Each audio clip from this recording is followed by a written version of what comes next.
मेरा नाम जेरी है। बात 2007 की है। मैं अपने कुछ दोस्तों के साथ कैंपिंग पर गया था। तब मेरी उम्र 16 साल की थी और मेरे बाकी दोस्तों की उम्र भी 16-18 से बीच की ही थी।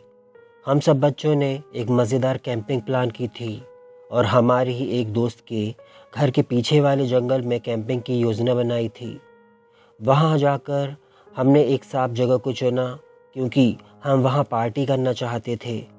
हालांकि हम में से कोई भी ड्रग्स या सिगरेट वगैरह नहीं पीता था, इसलिए हम अपने साथ इस तरह की चीज़ें नहीं ले गए थे। हमने उस जगह पर 3 अलग अलग टेंटों को स्थापित किया और बीच में आग को जला लिया। हमने वहाँ 4-5 दिन बिताने की योजना बनाई थी क्योंकि हमारी गर्मियों की छुट्टियाँ थीं और हमें स्कूल की कोई भी टेंशन नहीं थी।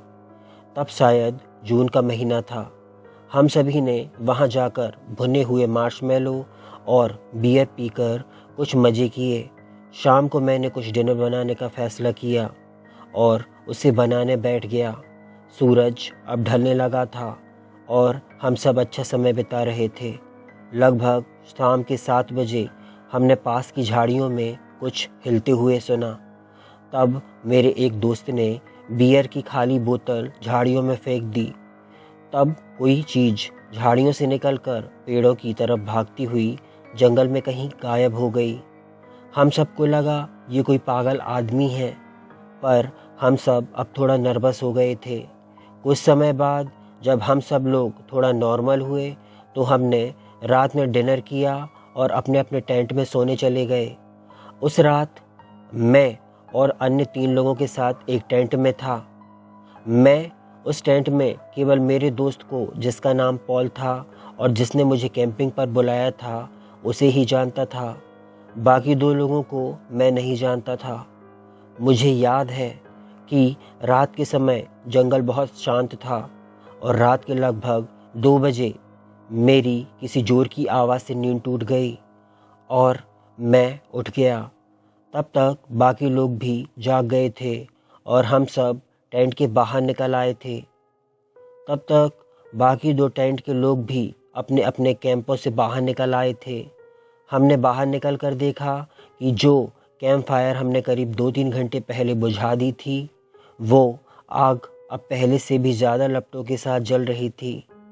हमने उस आग को बुझा दिया ये सोचकर कि ये हम में से किसी ने शरारत की है और किसी ने उस पर पेट्रोल डालकर आग लगा दी है।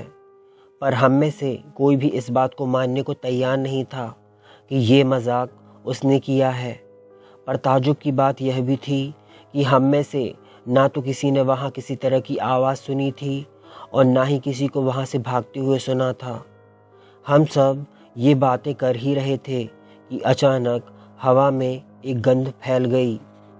तब मेरे दोस्त पॉल ने कहा कि ये सड़े हुए मांस की गंध है।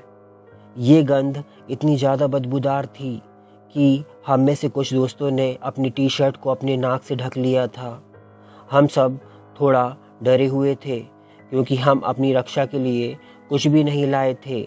ना ही हमारे पास किसी तरह का हथियार था और ना ही हमारे पास बंदूक थी। केवल हम में से एक के पास चाकू था। अब हम सब अपने अपने कैंप में वापस आ जाते हैं और सो जाते हैं। अगले दिन हम लोगों ने बहुत मस्ती की और रात होने तक हमारे साथ कुछ भी अजीब नहीं हुआ। अगली रात जब हम सब लोग अपने कैंपों में सो रहे थे तो लगभग 4 बजे जब हम सब गहरी नींद में थे, तब हमारे कैंप के पीछे से आ रही अजीब आवाज़ों से हम जाग गए। अब हम थोड़ा घबराए हुए थे, इसलिए हम उन आवाज़ों को सुनते हुए खामोश बैठे रहे क्योंकि इससे पहले हमने ये आवाज़ कभी नहीं सुनी थी। कुछ देर बाद हमने अपने कैंप से निकलने का फ़ैसला किया और हम चारों अपने कैंप से धीरे धीरे बाहर निकलने लगे। हम में से 2 लोग बाकी के कैंपों में गए और सब लोगों को जगाया और इन आवाज़ों के बारे में बताया। अब बाकी कैंपों से भी लोग बाहर निकल आए थे। हम सब 13 लोग चुपचाप खड़े होकर आवाज़ को तेज होते हुए सुन रहे थे। कुछ समय बाद तक ये आवाज़ आनी बंद हो गई, लेकिन हमारे चारों ओर के पेड़ों से अब भयानक गुनगुनाहट की आवाज़ आ रही थी। तभी हम में से एक, शायद जिसका नाम बैन था, उसकी उम्र शायद 18 साल की थी, वो उन पेड़ों के पास तक जाता है और कहता है, हे, कौन है वहाँ? हम सब लोग ये सब कुछ देख रहे थे और जब वहाँ से बैन को कोई जवाब नहीं मिला तो वो वापस आ गया। अब सब कुछ शांत हो गया था। कुछ देर बाद जंगल के अंधेरे हिस्से से हमें बैन द्वारा कहे गए शब्द फिर से सुनाई देने लगे। हे, कौन है वहाँ? ऐसा लग रहा था जैसे कोई उसकी नकल करने की कोशिश कर रहा हो। हम सब उन शब्दों को बार बार दोहराते हुए सुन सकते थे। ये आवाज़ बहुत कर्कश थी और हम सब घबराए हुए थे कि आखिर कौन है जो वैन की नकल कर रहा है। हम सब अपने अपने कैंप में वापस लौट आते हैं, पर डर की वजह से रात भर सो नहीं पाते। अगले दिन हम रात में हुए हमारे साथ अनुभव के बारे में आपस में बात कर रहे थे। तभी हम में से एक लड़के ने कहा कि कल रात जब हम भी आवाज़ें सुन रहे थे तब हम 13 लोग नहीं थे, बल्कि हमारे साथ एक और व्यक्ति था। हम कुल मिलाकर 14 लोग थे। तब हम सब ये सुनकर थोड़ा घबरा जाते हैं और सोचते हैं कि हमारे साथ वो 14वां लड़का कौन था। तब बैन कहता है कि जंगल से मेरा घर पास में है, इसलिए मैं घर वापस जाऊंगा और अपने डैड को अपने साथ यहाँ लेकर आऊँगा। उनके डैड के पास एक शिकारी बंदूक थी और उन्हें इस जंगल का अनुभव हमसे बहुत ज़्यादा था। तब हम में से एक दोस्त बैन के साथ उसके घर गया। पाल और मैं, हम दोनों एक दूसरे से बात कर रहे थे कि शायद अब चीज़ें बहुत ज़्यादा ख़राब होना शुरू हो गई हैं और अब हमें शायद घर चले जाना चाहिए। हम इस बारे में बात कर ही रहे थे कि हमने जंगल के दूसरे हिस्से में बैन को अकेले खड़े देखा। हमने साफ तौर से देखा कि ये बैन ही था जो नीले रंग की हुडी और जीन्स पहने था। वो हमसे लगभग 40 फीट दूर खड़ा हुआ था और सीधा हमें ही देख रहा था। हम सब जानते थे कि बैन के घर तक जाने में लगभग 25 मिनट का समय लगता है, पर बैन को अभी गए हुए सिर्फ 5 मिनट ही हुए थे और वो इतनी जल्दी वापस कैसे आ सकता था। तभी हमारे एक दोस्त ने उससे कहा कि वैन, तुम यहाँ क्या कर रहे हो? तुम अपने घर गए थे। पर उसने जैसे कुछ सुना ही नहीं और ना ही हमें कोई जवाब दिया। वो तो बस एक जगह खड़े होकर हमें देख रहा था।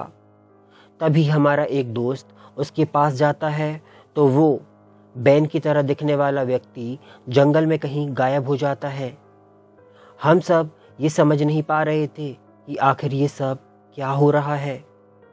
अब हम सब अपने अपने कैंप में बैठकर बैन के आने का इंतज़ार करने लगे। कुछ देर बाद बैन अपने डैड के साथ आ गया। उसके पिता एक शिकारी राइफल पकड़े हुए थे। बैन ने हमें बताया कि जब वो अपने पिता के साथ वापस आ रहा था तो उसने जंगल में कई तरह की आवाज़ों को सुना और उसे लगा जैसे पूरे रास्ते कोई उन पर नज़र रखे हुए है और उन्हें देख रहा है। तब पॉल ने बैन के पिता से कहा, हमने कुछ देर पहले एक बैन के ही तरह दिखने वाले व्यक्ति को जंगल में देखा था। तब उसके पिता जंगल की उस ओर अपनी राइफल लेकर जाते हैं और जब उन्हें वहाँ कुछ नहीं मिलता तो वे वहाँ से वापस आ जाते हैं। रात में बैन के पिता ने बैन के ही टेंट में सोने का फैसला किया। ये हमारी यहाँ तीसरी रात थी और यह वास्तव में बहुत डरावना था। हम सभी 4 लोग जो एक टेंट में थे आसपास की हर आवाज़ों को ध्यान से सुन रहे थे। मेरा दोस्त पॉल सबसे ज़्यादा डरा हुआ लग रहा था। उसकी आंखों में एक अजीब सा डर था और वो पसीने से तरबतर हो गया था। मेरे बहुत पूछने पर कि आखिर वो इतना डरा हुआ क्यों है, उसने बताया कि जब हम 4 लोग कैंप फायर के पास बैठे हुए थे तो उसने जंगल के अंधेरे हिस्से में एक आकृति को देखा था जो बिल्कुल किसी बकरी की तरह लग रही थी, लेकिन उसके हाथ और पैर इंसान की तरह थे। तब मैंने उससे कहा कि अब हमें डरने की कोई बात नहीं है, क्योंकि बैन के डैड अब हमारे साथ हैं। लगभग रात के 2 बजे हम सब सोने की तैयारी कर रहे थे कि हमने सुना जैसे जंगल में कोई कह रहा हो, हे, कौन है वहाँ? ये बिल्कुल वैसे ही आवाज़ थी जो पिछली रात बैन ने कहा था। यह उसकी हूबहू नकल थी। अब ये सब कुछ सुनकर बैन के डैड और हम सब अपने अपने कैंपों से बाहर निकल आए थे। बैन के डैड ने ये पता लगाने की कोशिश की कि आवाज़ कहाँ से आ रही है, और फिर उस तरफ के पेड़ों की ओर गोली चला दी। बंदूक से निकली गोली की आवाज़ इतनी तेज थी कि जंगल में इसकी आवाज़ गूंज गई। इसके ठीक बाद हमने जंगल से किसी चीज़ की बहुत डरावनी आवाज़ सुनी। ये आवाज़ इतनी खौफनाक थी कि हम सब इसे सुनकर डर गए। फिर कुछ देर बाद हमें एक जोर की गड़गड़ाहट की आवाज़ सुनाई दी। बैन के पिता ने फिर से एक और गोली चलाई। तब हमने देखा कि बैन के डैड आखिर किस चीज़ पर गोली चला रहे हैं, और फिर हमने जो देखा उससे तो हमारी रूह कांप गई।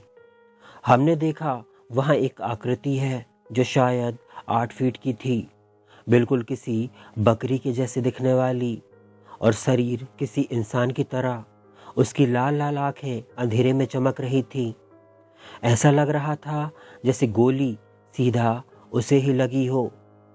पर ये जो कुछ भी था हिला नहीं, बस वहाँ से नीचे झुका और जंगल में कहीं गायब हो गया।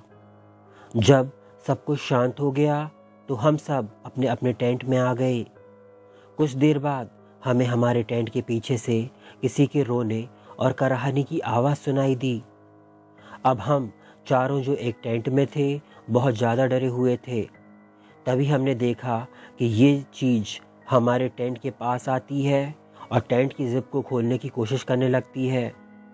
तब पॉल डर की वजह से ज़ोर ज़ोर से चिल्लाने लगता है कि कौन है वहाँ, भाग जाओ यहाँ से। तब ये चीज़ एक कर्कश आवाज़ करते हुए अंधेरे जंगल में कहीं गायब हो जाती है। कुछ देर बाद जब सब कुछ दोबारा से शांत हो जाता है तब हम सब लोग सो जाते हैं। लगभग 4 बजे मुझे डर की वजह से टॉयलेट जाने की ज़रूरत महसूस होती है। मैं अब इस पर कंट्रोल नहीं कर पा रहा था। तब मैंने फैसला किया कि मैं टेंट की जिप को खोलकर अपना काम कर लूँगा। मैंने अपनी टॉर्च ली और दरवाजे की तरफ टॉयलेट किया, और जब मैं वापस टेंट की जिप को बंद करने लगा तब मैंने देखा कि सामने वाले टेंट के पास कोई खड़ा हुआ है और सीधा मुझे ही देख रहा है। मैंने जल्दी से अपनी टॉर्च उसके ऊपर मारी तो मैंने देखा कि वहाँ पॉल खड़ा हुआ है। तब मैंने अपने टेंट में देखा तो पॉल अभी भी वहीं सो रहा था। मैं समझ नहीं पा रहा था कि आखिर दो पॉल आखिर कैसे हो सकते हैं। मैंने जल्दी से पॉल को जगाया और उसे बताया कि उसका हमशक्ल हमारे सामने वाले टेंट के पास खड़ा हुआ है। पर जब हमने दोबारा वहाँ देखा तो वहाँ कुछ भी नहीं था। अब चीज़ें बहुत बिगड़ती जा रही थीं, इसलिए हमने फैसला किया कि अब हम यहाँ से अपने अपने घर चले जाएंगे। अगली सुबह हमने पैकअप किया और हम चले गए। ये सब कुछ बहुत डरावना था। इसके बाद भी मैंने कई बार कैंपिंग की है, पर उस जंगल में मैं दोबारा कभी नहीं गया और ना ही कभी दोबारा जाना चाहूँगा।